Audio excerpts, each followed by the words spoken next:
आप इतने परेशान क्यों दिखाई देते हैं? परेशान तो रहूंगा ना पार्वती, आखिर एक बेटी का बाप जो ठहरा। पार्वती, अब उसके हाथ पीले करने का समय आ गया है। पर हमारी आनंदी तो अभी सिर्फ 9 साल की है। अभी तो उसके पढ़ने, लिखने और खेलने कूदने के दिन हैं। देख पार्वती, लड़कियां पराया धन होती है और जितना जल्दी इन्हें घर से विदा कर दे उतना अच्छा है। कल से आनंदी की पढ़ाई लिखाई बंद। पर बापू, इसमें मेरी क्या गलती है? आप मुझे पढ़ाई करने क्यों नहीं देते? तेरी गलती है कि तू एक लड़की है। लड़का होती तो क्या बापू? लड़का होती तो क्या? ऐ लड़की, ज्यादा जबान ना चला, नहीं तो जबान हलक से खींचकर बाहर निकाल दूंगा। बापू, मैं पढ़ लिख कर कुछ बनना चाहती हूँ। मेरी पढ़ाई ना रोको बापू। आनंदी, तुझे पढ़ना है तो पढ़, लेकिन सारी उम्र बाप की छाती पर यूं बोझ बनकर ना बैठ। पर बापू, अभी तो मेरी उम्र पढ़ाई लिखाई की है। मुझे पढ़ लिख कर डॉक्टर बनना है। पढ़ाई पढ़ाई पढ़ाई, आज तो तेरी इन किताबों का काम तमाम करके ही छोड़ूंगा। ये ले। नहीं बापू, मत छोड़ो बापू। मत छोड़ी। नहीं बापू, नहीं। बापू, ये तुमने क्या किया?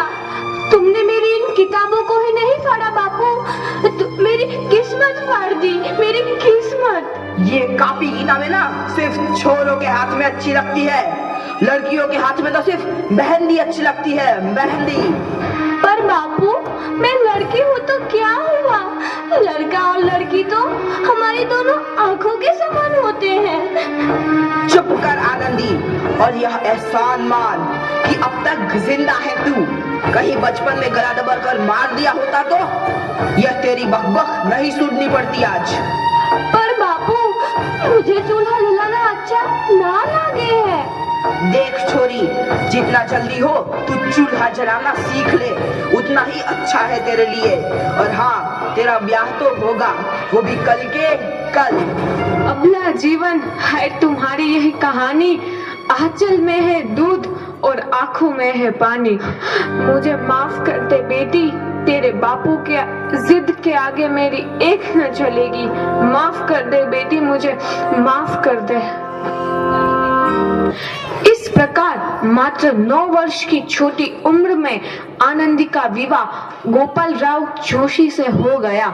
बाल विवाह एक सामाजिक कुरीति है और इस कुप्रथा का शिकार होना पड़ा आनंदी को।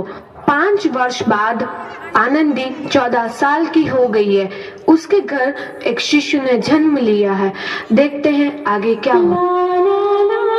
देखिए ना, इसे क्या हो गया है? इसका माथा तो अंगार की तरफ तप रहा है। इसे तो बहुत तेज बुखार है। आप बिना कुछ भी बोलते हैं, दीजिए मुझे। माधव, जल्दी से वैद्य जी को बुला के लाओ। जी, अभी बुला के लाता हूँ। ये तुम क्या कर रही हो आनंदी? भगवान की विभूति लगा रही हूँ। बस करो आनंदी, ये सब अंधविश्वास है। अरे आप यकीन तो कीजिए, भगवान की कृपा से इसका माथा ठंडा हो रहा है और बुखार भी उतर गया है ना बाबू? देखिए, दीजिए मुझे।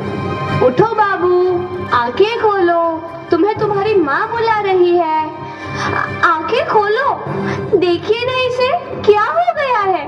आंखें भी नहीं खोल रहा। आंखें खोलो बेटा। आप चुप क्यों है? आंखें खोलो बेटा, आंखें खोलो। आनंदी, हमारा बेटा कभी आंखें नहीं खोलेगा। नहीं, ऐसा नहीं हो सकता। मेरे बेटे को मुझसे कोई नहीं छीन सकता, कोई नहीं छीन सकता। पागल मत बनो आनंदी। माधव,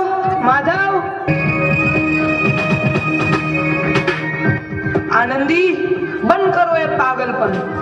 भगवान ने मेरा बच्चा छीन लिया। भगवान ने नहीं, तुम्हारी अशिक्षा और अंधविश्वास ने तुम्हारा बच्चा छीना है। अगर तुम पढ़ी लिखी होती तो आज हमारा शिशु जीवित होता। तुम अनपढ़ थे आनंदी, अनपढ़। नहीं, अब मैं अनपढ़ नहीं रहूंगी। नहीं रहूंगी मैं अनपढ़। मैं पढ़ूंगी ताकि कल किसी और आनंदी को इलाज के अभाव में अपना बच्चा ना खोना पड़े। शाबाश आनंदी, और यही तुम्हारे अपराध के लिए प्रायश्चित भी है।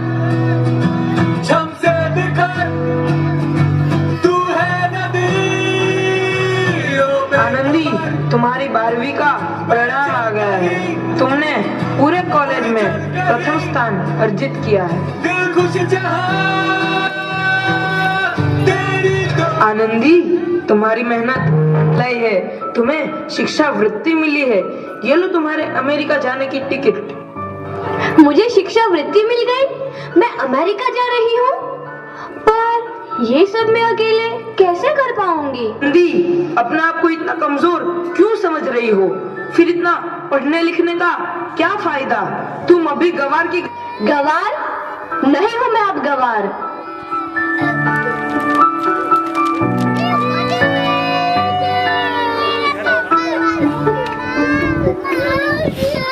तो इस प्रकार 7 अप्रैल 1883 को आनंदी अमेरिका के पेंसिल्वेनिया के लिए रवाना हुई और 3 साल बाद उन्होंने डॉक्टर ऑफ मेडिसिन की उपाधि प्राप्त कर ली।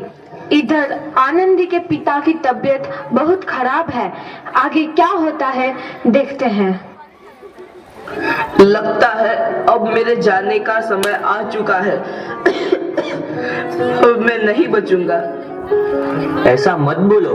शहर के सिटी हॉस्पिटल में अमेरिका से डिग्री लेकर कोई बड़ा डॉक्टर आया है। एक बार वहाँ चलकर दिखा लेते हैं। हाँ, सही बोला भैया। कम से कम दिल को तसल्ली तो मिल जाएगी। हाँ हाँ, चलो चलो जल्दी हॉस्पिटल चलते हैं।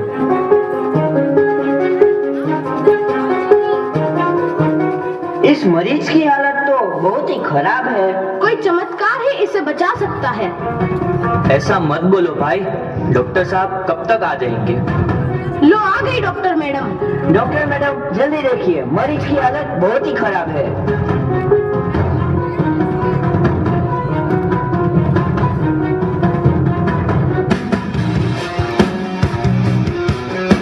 अब आप बिल्कुल ठीक हैं।